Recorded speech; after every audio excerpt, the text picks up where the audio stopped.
CNN বিশ্ব আলাপনে সবাইকে স্বাগতম। আমরা জানাচ্ছি বিশ্বের আলোচিত ঘটনা প্রবাহ নিয়ে সংবাদসমূহ। সাথে আছি আমি সানজিদা জামান উর্মি। তাইওয়ানের কাছে নতুন করে ৩৮ কোটি ৫০ লাখ ডলারের নতুন অস্ত্র বিক্রিতে সই করেছে যুক্তরাষ্ট্র। এই দুই দেশের সামরিক সম্পর্ক গভীর করার সর্বশেষ লক্ষণ। এরই মধ্যে যুক্তরাষ্ট্র সফরে গেছেন তাইওয়ানের প্রেসিডেন্ট সাই ইং-ওয়েন। বিষয়টি চীনকে ক্রমাগত অস্থির করে তুলছে। এই বিষয়ে এবার সতর্কবার্তা দিল দেশটি। শনিবার চীনের পররাষ্ট্র মন্ত্রণালয়ের এক বিবৃতিতে বলা হয়েছে, তারা লাল গালিচার শুভেচ্ছার জন্য মার্কিন যুক্তরাষ্ট্রের কঠোর নিন্দা এবং গুরুতর প্রতিবাদ জানায়। এতে আরও বলা হয়েছে, চীন ঘনিষ্ঠভাবে তাইওয়ান ও যুক্তরাষ্ট্রের সম্পর্কে পর্যবেক্ষণ করছে। আমাদের সার্বভৌমত্ব এবং আঞ্চলিক অখণ্ডতা রক্ষার জন্য দৃঢ় পদক্ষেপ নেবে চীন।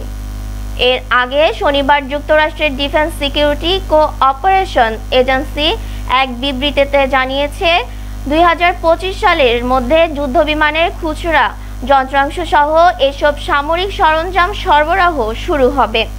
ডিএসসিএ বলছে, মার্কিন পররাষ্ট্র দপ্তরের অনুমোদিত এই নতুন প্যাকেজ নিশ্চিত করবে যে বর্তমান এবং ভবিষ্যতের হুমকি মোকাবেলা করতে তাইওয়ান তার F-16 অপারেশনাল প্রস্তুতি বজায় রাখবে।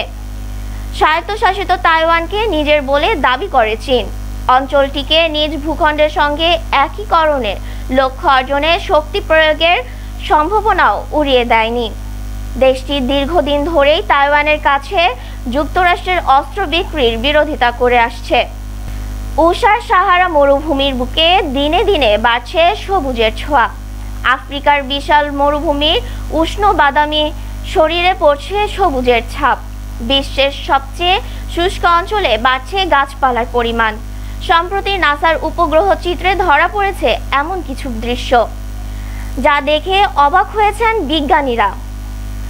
কৃত্রিম উপগ্রহটি সাহারা মরুভূমির সবুজ শ্যামল রূপ তুলে ধরছে সকলের সামনে। পৃথিবীর অন্যতম শুষ্ক এবং রুক্ষ স্থানে এমন দৃশ্য দেখে হতবাক হয়েছেন অনেকেই। চারদিকে শুধু ধুধু প্রান্তর, যেদিকে দু চোখ যায় শুধু বালি আর বালি। দূর দূরান্তে তাকালেও মরুভূমির বুকে পানির হদিস পাওয়া দুষ্কর। নাসার উপগ্রহের ক্যামেরায় যে ছবি সেপ্টেম্বর মাসে ধরা পড়েছে, তাতে দেখা গেছে মাত্র ১ মাসের মধ্যেই টলটলে পানি ভরে উঠেছে প্রায় শুকনো হ্রদগুলো। সাধারণত সাহারার হ্রদগুলো শুষ্ক থাকে। বেশিরভাগ হ্রদে পানির লেশমাত্র থাকে না।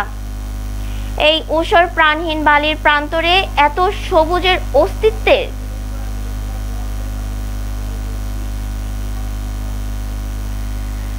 বেশিরভাগ হ্রদে পানির লেশমাত্র থাকে না। এই ঊষর প্রাণহীন বালির প্রান্তরে এত সবুজের অস্তিত্বের কারণ কি?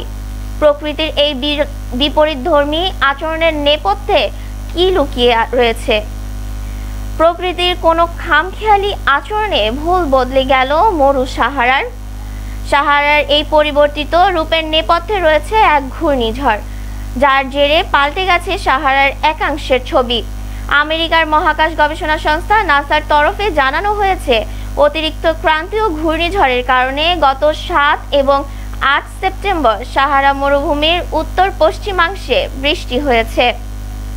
অতিক্রান্তীয় ঘূর্ণিঝড়ের প্রকোপে সেপ্টেম্বরের শুরুতে ভারী বৃষ্টি হয়েছে সাহারার মরুভূমির বিস্তীর্ণ অঞ্চলে, আর তাতেই কার্যত সবুজের বিস্ফোরণ ঘটেছে বলে জানিয়েছেন বিজ্ঞানীরা।